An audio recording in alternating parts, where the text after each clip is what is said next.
Hey guys, welcome to my channel, and today we're going to take a look at another horrible case with you. Today, we will visit Dallas, a modern city with a cosmopolitan spirit and southern charm. It is widely known for its skyscrapers, upscale shopping, restaurants, and rich cultural life. There are many historic districts, such as the West End with its late 19th century buildings and futuristic landmarks, shimmering glass towers and skyscraper spires that serve as the city's main landmarks. Dallas is a city where modern metropolitan life is infused with natural beauty. There are more than 30 parks in different parts of the city. The Gable Park residential complex is located at the epicenter of Dallas chic. Living here itself offers a vibrant, exclusive lifestyle and exquisite, unique experiences. The high-rise building is elegant in appearance, has a parking garage and concierge. It is a vibrant and luxurious apartment building with a landscaped saltwater pool, fitness studio, and gourmet coffee bar in uptown Dallas. It's a quiet and safe place with no crowds of tourists or neighborhood residents strolling by. On September 2nd, 2015, at 07:42 p.m., a car entered the Gable Park parking lot. The car parked, and a beautiful young woman got out. She had a shopping bag in her hands. She slammed the door shut, stepped away from the car, and a minute later, 2 gunshots rang out. With the business completed, the dark figure quickly jumped into a black Jeep Cherokee that pulled up and fled the apartment complex. Local resident Hashem Saad, who was walking to the parking lot to pick up his car, saw the injured woman and called the emergency services. Officers arrived at the scene of the tragedy and found the injured woman. Unfortunately, she was already dead. The victim turned out to be 35-year-old Kendra Hatcher. Kendra K. Hatcher was born February 3, 1980 to Reagan Hatcher and Bonnie Gibson Jameson Colley in Springfield, Sangamon County, Illinois. Her parents divorced and her mother married Bruce Jamieson. She was not an only child. She had 3 sisters, Jamie Kaufman, Ashley Lipscomb, Melissa Jameson, and 1 brother, Neil Hatcher. She grew up in Pleasant Plains and studied dentistry there. After her divorce in 2010, she moved to Dallas, where she began working at Smile Zona Dental Studio. Kendra had a strong Christian faith and wanted to use her dental skills to help others. For example, the clinic provided services to disadvantaged children completely free of charge. In her spare time, Kendra taught Bible studies and participated in volunteer programs that included building churches overseas and providing free dental services to children in Ecuador. Dallas was welcoming to the young professional. Kendra's professional life quickly gained momentum, and her personal life flourished as well.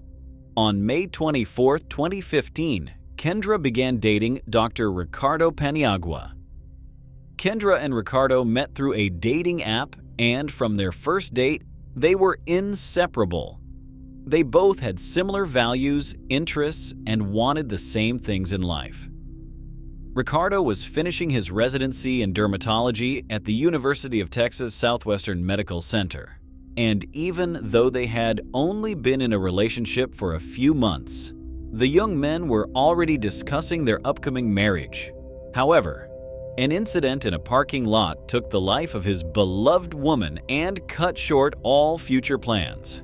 Investigators who arrived at the scene of the massacre examined the crime scene and put forward the version of robbery, as Kendra's purse and some valuables were missing. Bullet fragments and a gun magazine were found on the ground next to her body. However, the manner of shooting and the traces of the gunshot pushed the robbery version to the background. 1 bullet struck the woman in the back and the other in the head. The entry wound from the bullet was at the top of the head and it exited through the chin, indicating that Kendra had her hands up and behind her head when she was shot. The murder theory was confirmed when it was possible to obtain CCTV footage and reconstruct a picture of what happened. The footage shows a black Jeep Grand Cherokee pulling into the parking lot at 07:15 p.m. Half an hour later, Kendra returns home and drives into the same garage. A few minutes later, a man approaches her, shoots her, and runs to the side, after which he jumps in and black Jeep on the move.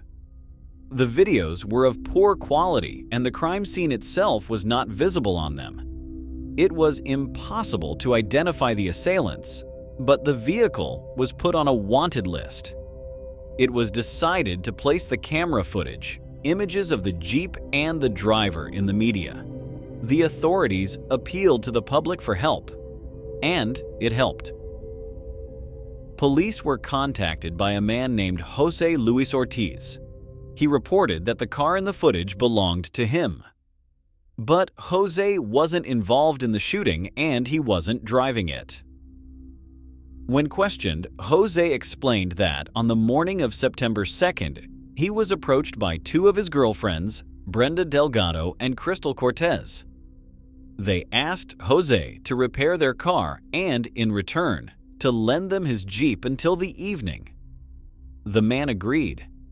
He also said that later that evening, Brenda called Jose to a restaurant where they were at the time of the crime. Crystal Cortez, later that evening, drove the Jeep to Jose's house, so the man was quite surprised when his Jeep made the news. When Jose saw his Jeep on the TV program, he asked Brenda about it. She first said that it was a different Jeep on the screen. Then Brenda explained that Crystal had been traveling somewhere on her business and she didn't know about it. Brenda Delgado suggested that Jose not tell anyone anything and to simply repaint the Jeep. She was willing to pay to paint the Jeep. Jose was awaiting a decision on his U.S. citizenship and did not want any trouble with the police. He realized that Brenda had set him up. So Jose went to the police again and testified again. So the police tracked all the movements of the Jeep that day and found the two young women whose names Jose had given them. Brenda Delgado was the first person investigators called in for questioning. The woman told police that she never knew Kendra Hatcher and had never seen her before. When asked where she was on September 2nd at 07:42 p.m., Brenda stated her alibi because she was at Chili's restaurant with Jose. Brenda even provided receipts for the dinner. But how often, and more importantly, what do you keep dinner receipts for? So gradually, assembled in minute detail, the truth that the participants in the crime tried to hide was revealed. The central figure in the investigation was Brenda Delgado. She was born into a fairly simple family, Luis and Maria Delgado, who immigrated to Dallas from Mexico, where her father was a factory worker. They found a home in a low-income neighborhood in southeast Dallas. It was then that Luis found a job in construction, and his wife worked at the U.S. Post Office cleaning houses. Brenda was their second child and their only girl.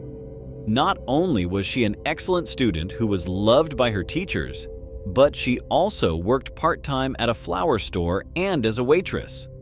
Brenda was very ambitious and dreamed of going to medical school someday. But the sad reality was that her parents couldn't afford the expensive tuition. So after graduating from Skyline High School in 2000, she continued to live with her parents, only dreaming of an affluent and beautiful life. On the way to her goal, Brenda worked hard. She was a dental assistant, and alongside that, she worked at a day spa in North Park Center where she whitened her teeth. In 2012, Brenda met Ricardo Paniagua and fell in love with him. Their first date was at a Jennifer Lopez concert and was like her dream date. In November 2012, 3 months after they met, Brenda moved in with Ricardo at his home in Fitzhugh Urban Flats. The man was also charmed by Brenda so much that he even met her parents. In 2013, she uploaded a post in honor of his birthday on Facebook where she wrote words of congratulations. happy birthday to the most amazing and smartest man I know. Ricky, together we have shared so much happiness. You are my best friend. I love you with all my heart and can't imagine life without you. Brenda then found out she was pregnant, but at Ricardo's insistence, she terminated the pregnancy, which left her heartbroken. A little recovered from the decision, Brenda decides to devote herself to her career and her beloved Ricky. In the fall of the same year, she enrolled in Sanford. At first glance, it seemed that Brenda had gotten over the emotional blow of the breakup. However, this was not the case. Brenda's painful dependence on Ricardo only gained momentum. And when Ricky posted a joint photo on social media with his new lover Kendra, who looked like a photo model, Brenda was up to something terrible. Many who knew her testified that Brenda dreamed of getting rid of Kendra. After obtaining information about Brenda and her personal life, investigators were able to surmise that the offended woman had a motive to get rid of her rival. Ricardo confirmed that Brenda Delgado was his ex-girlfriend. They dated intermittently from 2012 to 2015. They broke up a few months before Ricky and Kendra met. Ricardo was confident that he and Brenda remained friends and saw no problems between Brenda and Kendra. After all, he had been on dates with other women before meeting Kendra. And why would it be meeting Kendra that would turn Brenda's mind? However, the picture of the reconstructed events confirmed how insidious and cruel an abused woman can be.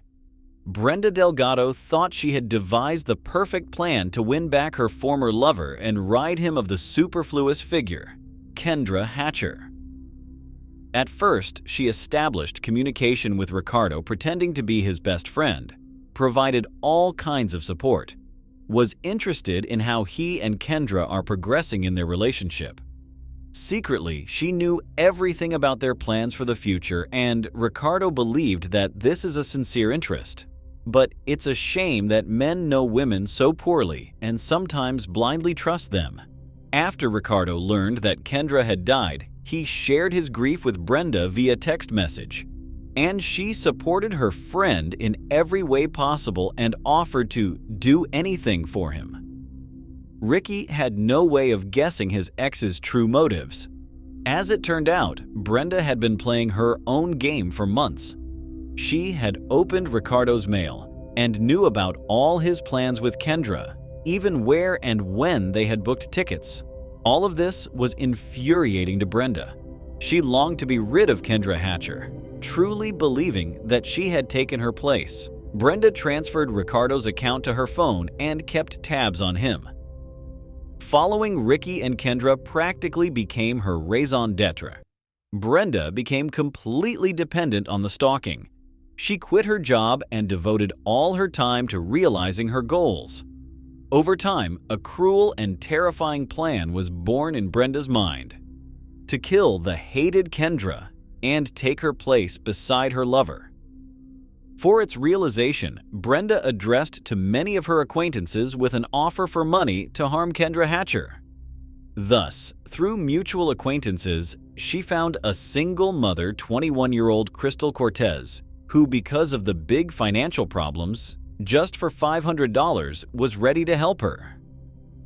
At Brenda's behest, Crystal found the perpetrator, a man named Christopher Love, who agreed to commit the crime.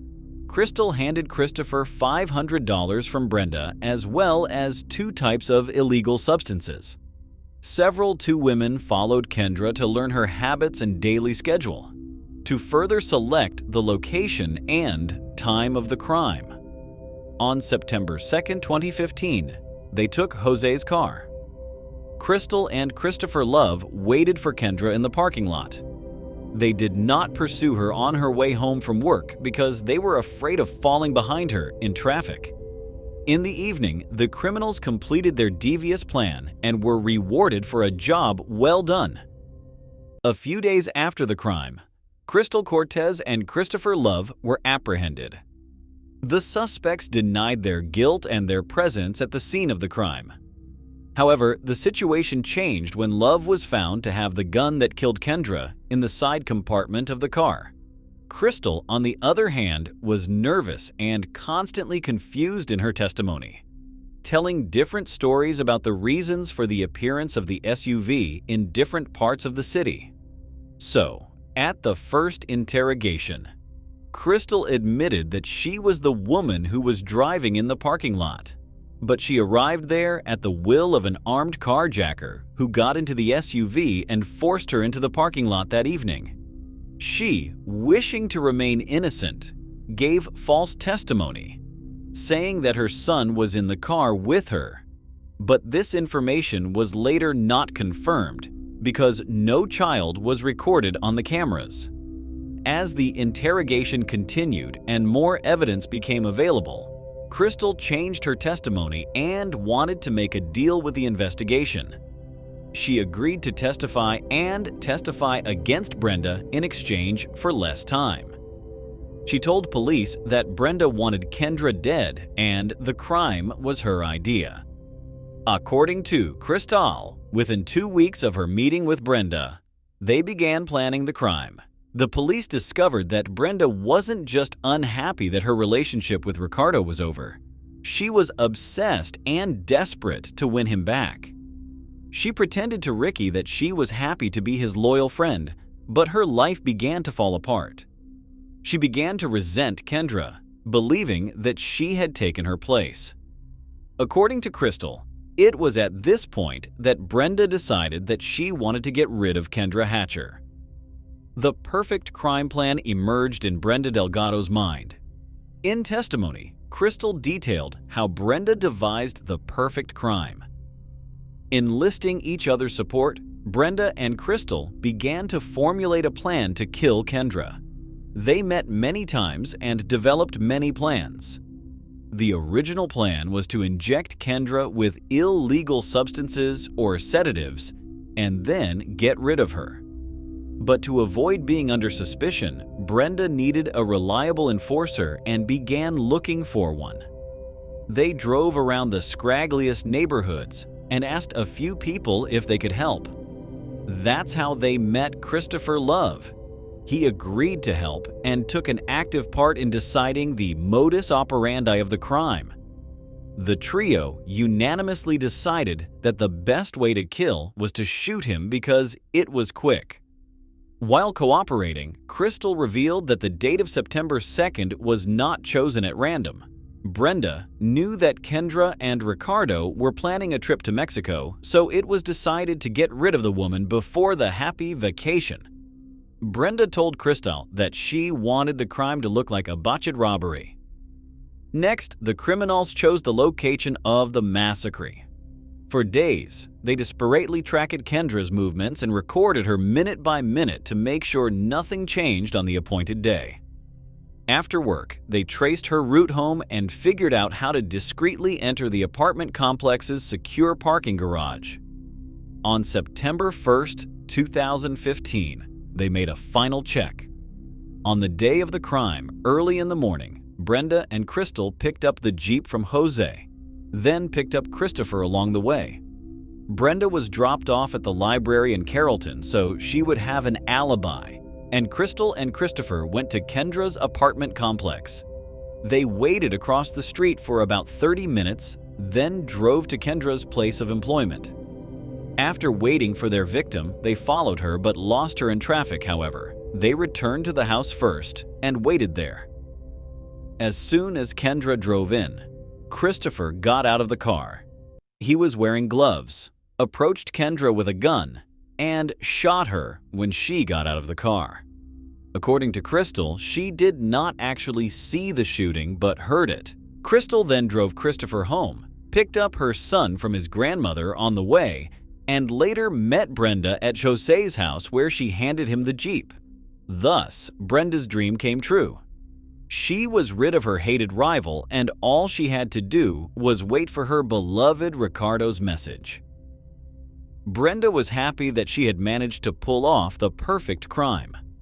Crystal's candid confession and testimony against Brenda left no doubt about Brenda Delgado's guilt, and a warrant for her arrest was promptly issued. But when police officers arrived with the warrant, she was no longer at home. Having dual citizenship, Brenda Delgado fled to Mexico. After fleeing, Brenda's involvement in a contract killing became apparent, and she was put on a wanted list. On April 6, 2016, the FBI placed her on the list of most wanted fugitives, assigning a reward of $100,000 for information about her. So Brenda Delgado became the only woman on the list at the time and the 9th woman on the list ever. But just 2 days later, in Torreon, Coahuila, she was apprehended by Mexican authorities and extradited to the United States on October 6th. Mexico agreed to extradite Brenda, but only on the grounds that she would not face the death penalty. When she was extradited back to the United States, she was formally charged with capital murder. Brenda was extradited to Texas, and she was brought to trial. Hearings in the case began in 2017. The grief-stricken relatives of Kendra and Ricardo did not hesitate to express themselves during the court appearance. The oil was added to the fire by witnesses who confirmed Brenda's intentions and her dangerous obsession with her former lover. Brenda's cousin, Moses Martinez, spoke in court about his sister's depression after the end of her and Ricky's relationship. He also revealed that Brenda offered to pay him if he hit Kendra with a baseball bat. He refused to do so. Brenda's friend, Jennifer Escobar, testified at trial that Brenda was obsessed with Ricardo and read all of his emails and tracked his movements on her phone. She told the jury that Brenda even kept a copy of his house key and had access to his bank accounts. Jennifer revealed that Brenda had asked her to help eliminate the hated Kendra Hatcher too. She also told the court that Brenda wanted her to either inject her with something lethal or use a bat and leave her in a coma. For her help, Brenda offered to give her $2,000, a car, and illegal drugs if she would do it. Jennifer discussed the offer with her parents and then refused. It is quite strange that adults, having been offered the suggestion to harm or kill someone, contemplated doing so, and none of them went to the police to report a threat to a person's life or health. The court heard evidence about obsession from a number of people who knew Brenda. So the court found that Brenda had a motive to want Kendra dead. She saw her as an obstacle to getting what she wanted, and she wanted only one thing: to get back to Ricky. The court received corroboration that in the months leading up to Kendra's death, Brenda became increasingly obsessed. As evidence of Brenda's involvement, an ATM withdrawal receipt in the amount of $500, which she subsequently gave to Crystal for doing the work, was presented at the hearing. Christopher Love received a cash payment in the amount of $600. The cell phone data provided also indicated that Brenda, Crystal, and Christopher were together prior to the crime. More than 99 calls were recorded between Brenda and Crystal between August 22 and September 4, proving their constant communication to discuss the plan to kill Kendra Hatcher. The defendant's attorney tried to shift much of the blame to the perpetrators, but it didn't work. The defense argued that Brenda was not at the scene of the crime. She had an alibi and receipts confirming her presence at the restaurant at the time of the crime. Brenda herself did not plead guilty, but the jury thought otherwise. It took them only 30 minutes to find Brenda Delgado guilty of the murder of Kendra Hatcher. She was sentenced to life in prison without parole. Christopher Love, the direct perpetrator of the crime, pleaded guilty and was sentenced to death via injection.